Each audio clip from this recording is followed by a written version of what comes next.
আসসালামু আলাইকুম। প্রতিদিনের মতো আজকেও নতুন আরেকটি রেসিপি নিয়ে হাজির হয়ে গেলাম। আজকে ভীষণ মজার পিজা ব্রেড তৈরি করে দেখাবো। এভাবে পিজা ব্রেড তৈরি করলে পিজার চেয়েও খেতে বেশি মজা হয়। চাইলে আপনারাও রেসিপিটি ফলো করে এভাবে একবার তৈরি করে দেখতে পারেন। তৈরি করার জন্য আমি প্রথমে 2 কাপ লিকুইড দুধ নিয়েছি। দুধটাকে কুসুম গরম নিয়েছি। দুধটা অবশ্যই কুসুম গরম দিতে হবে। আর 2 চা চামচ ইস্ট, 1 চা চামচ লবণ, 2 চা চামচ চিনি। এখানে চিনিটা অবশ্যই দিতে হবে। এবার সবগুলো একসাথে ভালোভাবে নাড়াচাড়া দিয়ে ময়দাটা দিয়ে দেব। এখানে আটা দিয়েও তৈরি করে নিতে পারবেন। আমি এখানে মোট 3 কাপ ময়দা নিয়েছি। 2 টেবিল চামচ তেল। এবার সবগুলোকে একসাথে মিশিয়ে একটা ডো তৈরি করে নেব। ডোটাকে একটু সময় নিয়ে মথে নিতে হবে।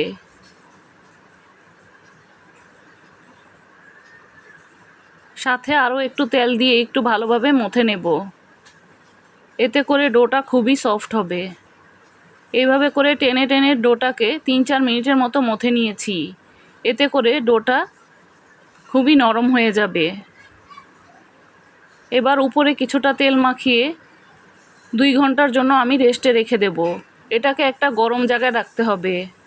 এবার ব্রেডের ভিতরের পুরটা তৈরি করার জন্য আমি এখানে 2 টুকরা মুরগির বুকের মাংসকে এভাবে করে সিদ্ধ করে লবণ দিয়ে কাঁটা চামচ দিয়ে খুলে নিয়েছি। এবার চুলায় প্যান বসিয়ে তেল দিয়ে দেব। সাথে কিছুটা পেঁয়াজ কুচি দিয়ে দেব। স্বাদ মতো লবণ। পেঁয়াজটা নরম না হওয়া পর্যন্ত ভাজবো। খুব বেশি ভাজার দরকার নেই।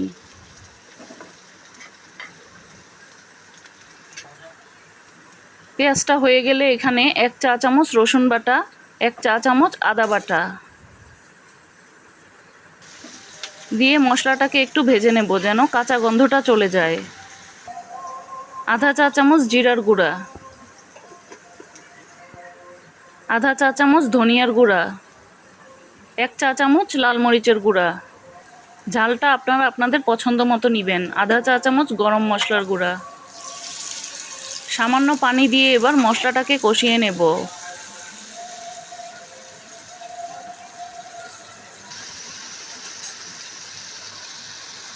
মশলাটা কষানো হয়ে গেলে আমি এখানে মাংসগুলোকে দিয়ে দেব।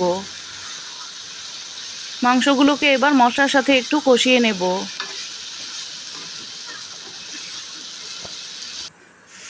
কষিয়ে নেওয়া হয়ে গেলে এখানে আমি যে মুরগি সিদ্ধ করে রেখেছিলাম এখানে 1 কাপ পরিমাণ পানি ছিল, সেই পানিটা এবার দিয়ে দেব। পানিটা দিয়ে এবার পুরটাকে রান্না করে নেব। সাথে 1 টেবিল চামচ সয়া সস, 4টি কাঁচামরিচ এভাবে কুচি করে দিয়েছি, আধা চা চামচ কালো গোলমরিচের গুঁড়া। এবার কিছুক্ষণ রান্না করে নিলেই পুরটা তৈরি হয়ে যাবে। পানিটা একদম না শুকানো পর্যন্ত রান্না করে নিতে হবে।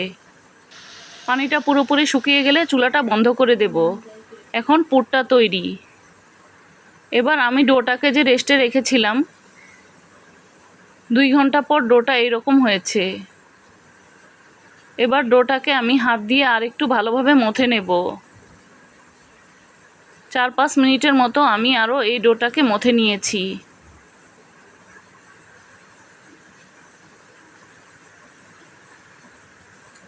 এবার ডোটাকে আমি 4 ভাগ করে নেব।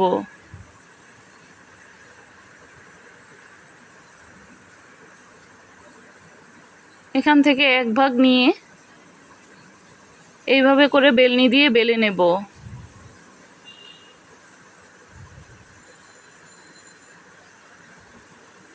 প্লেটে আমি আগেই তেল ব্রাশ করে নিয়েছিলাম।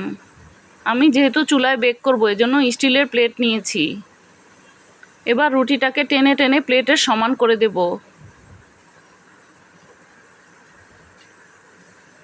কিছুটা টমেটো সস দিয়ে দেব।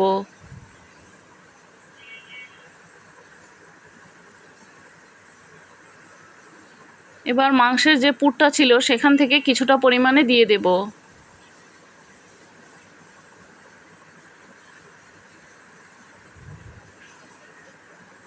পুরটা দেওয়া হয়ে গেলে উপরে কিছুটা চিজ দিয়ে দেব। চিজটাকে আমি গ্রেট করে নিয়েছিলাম। এবার এটাকে এক সাইডে রেখে উপরের জন্য আরেকটা রুটি বেলে নেব।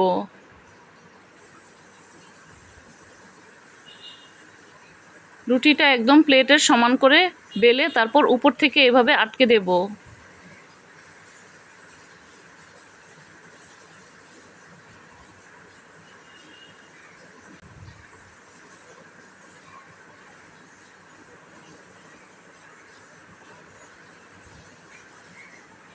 আমি আঙ্গুল দিয়ে কিছুটা চেপে চেপে দিয়েছি যেন রুটিটা দেখতে অনেকটা সুন্দর হয়। এবার উপরে একটি ডিমের কুসুম ও সামান্য একটু দুধ নিয়ে একসাথে মিশিয়ে এভাবে ব্রাশ করে দিয়েছি, এতে করে কালারটা খুবই সুন্দর আসবে। এবার উপরে কিছুটা গ্রেট করা চিজ দিয়ে দেব। এবার এটাকে 10 মিনিটের জন্য একপাশে রেখে দেব। পাতিলটা আমি আগেই 10 মিনিট গরম করে নিয়েছিলাম। এবার উপরে কাগজ বিছিয়ে একটি স্ট্যান্ড বসিয়ে দেব। তারপর এই ব্রেডের প্লেটটিকে বসিয়ে দেব। এবার ঢাকনা দিয়ে ঢেকে 30 মিনিট বেক করে নেব। 30 মিনিট পর কতটা সুন্দর হয়েছে দেখেই বুঝতে পারছেন। এখন পিৎজা ব্রেডটা তৈরি হয়ে গেল ভীষণ মজার পিৎজা ব্রেড। আমি একটি কেটে দেখাচ্ছি কতটা সুন্দর ও লোভনীয় হয়েছে। এটা খেতেও ভীষণ মজা হয়েছে। চাইলে আপনারাও এই রেসিপিটি ফলো করে এভাবে পিৎজা ব্রেডটি তৈরি করে নিতে পারেন। ভিডিওটি ভালো লেগে থাকলে একটি লাইক দিবেন। প্রতিদিন এই রকম রেসিপি পেতে পেজটিকে ফলো বা সাবস্ক্রাইব দিয়ে পাশেই থাকতে পারেন।